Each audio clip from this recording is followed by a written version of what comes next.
Welcome to the Hollywood Scholar. I'm Jed Morgan, and I am sick of the Hollywood remake. There's no originality or real creativity left in Hollywood, it seems, these days. And that is just beyond the identity politics and wokeness that is injected into these films on a constant basis.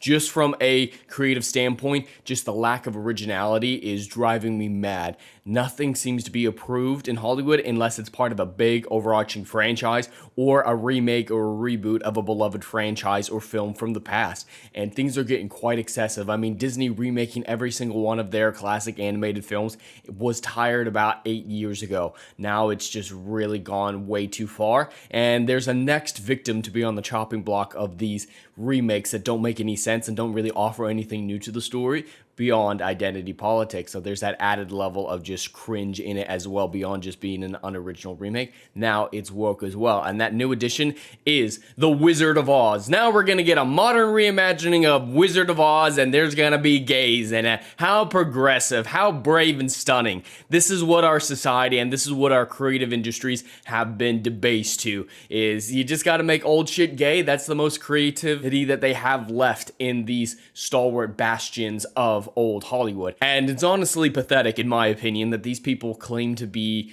geniuses, that they claim to be these writers, they claim to be the best that Hollywood and our country and our world, for that matter, has to offer, and they can't come up with their own ideas anymore. And it's getting goddamn tiring, in my opinion. Like, as a writer myself, I find this immensely offensive that I have to struggle, I have to put in the work, I have to prove myself by coming up with original ideas and doing good jobs with those original ideas and actually putting in effort to try. These people, they're just given these old franchises and just like, make it a little gazier and we'll remake it and you'll be goodsy. And they don't even need to worry about quality because the insertion of modern identity politics, whether or not that's racial, sexual, or sexuality related material, immediately shields them from criticism. If anyone says, hey, I think the writing's bad, oh, you're just a racist, as the Rings of Power is a perfect example of. So yeah, I have to work so hard to prove myself as a writer. These people just to come in, do the laziest thing possible, and then they're free of all criticism because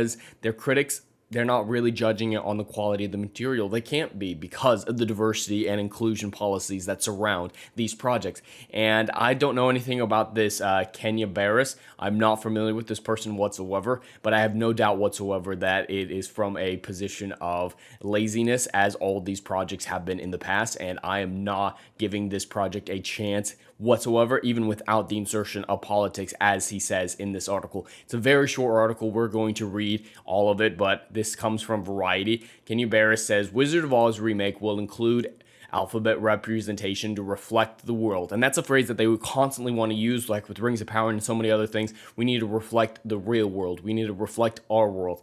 And it's getting very, very tiring. Especially, it's just so lazy. That's my biggest problem with this, beyond the political messaging in it, is the laziness of it. And these people are protected by their own diversity and by the diversity that they include. But me, as the type of person I am and the station that I'm at, I have to prove myself every inch of the way. And that's not what our society should look like. And it's really, really starting to get on my nerves with all these mindless reboots and sequels. But let's continue. Somewhere over the rainbow, indeed, Kenya Barris tells me that alphabet representation will be featured in the Wizard of Oz remake. Great, repeating your headline. The original was an allegory and a reflection of the way the world was in the time with things like the Great Depression and the Dust Bowl, says Barris. Yes, to a certain extent, and if you're going to adapt it, adapt the messages that the writer intended to, or make your own story where the message is about alphabet stuff. Just like the profound Peter Jackson quote when he was talking about making the original Lord of the Rings trilogy. We wanted to honor Tolkien by not including our own messages in it. We wanted to honor him by putting his messages into it. If you're adapting Wizard of Oz, you put the Wizard of Oz messages in there. If you want to make your own messages about alphabet communities, fine, make your own stuff, and whoever adapts your stuff later will be following the same rules that we have applied to you in this situation. But that would be like work and stuff, and that's hard. I'd have to come up with ideas besides gay old thing now. That's hard. So yeah, they're using the excuse that old stuff had messages in it or themes in it at one point, or maybe an allegory to excuse them tearing apart the foundation of those stories to make it whatever they want for a cheap insertion of modern identity politics to virtue signal. That's all these are virtue signals, and to cover up their absolute laziness in hopes of a few bucks. And luckily, it's not working as well as it used to. About 5-8 years ago, a Wizard of Oz remake, even under these circumstances, would still make a ton of money.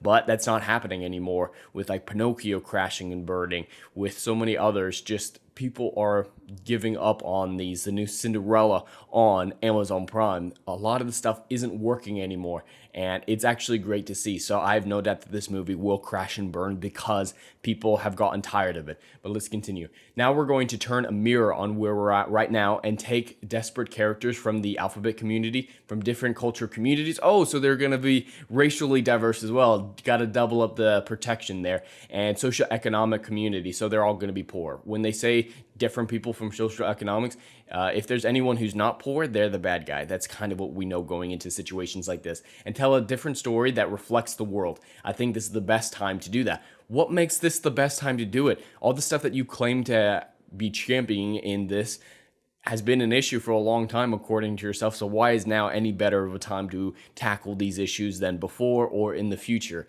They keep saying that this is the best time to reflect our own world. Why? Because you can get away with it more now than ever. Maybe that's the only explanation that makes any sense. But it's dying. This project was probably began back in 2019 in the height of wokeness, and I would be actually surprised if it continues through till production because of how much the entertainment landscape has changed since then.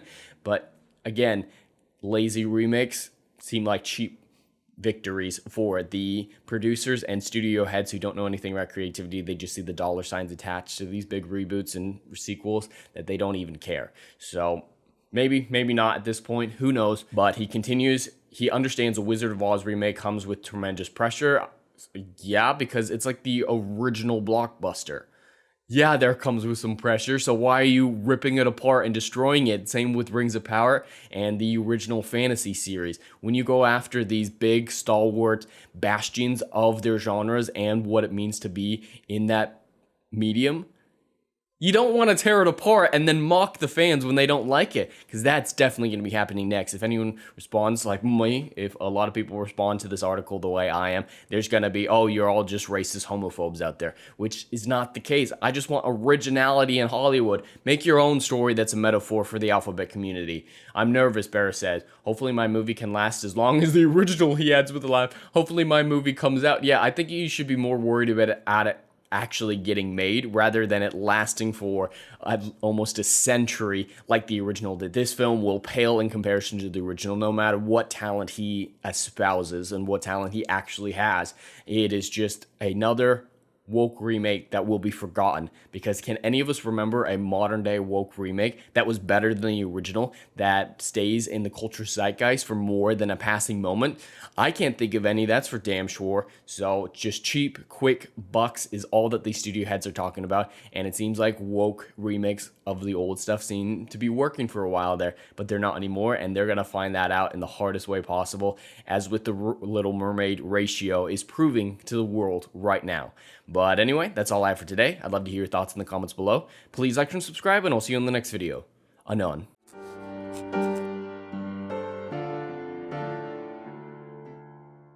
If you like what I do here and want to see good, compelling stories that Hollywood will no longer give you, check out my book series, Odyssey of a Phoenix, a mythological epic about philosophy, morality, and modern-day mental illness issues.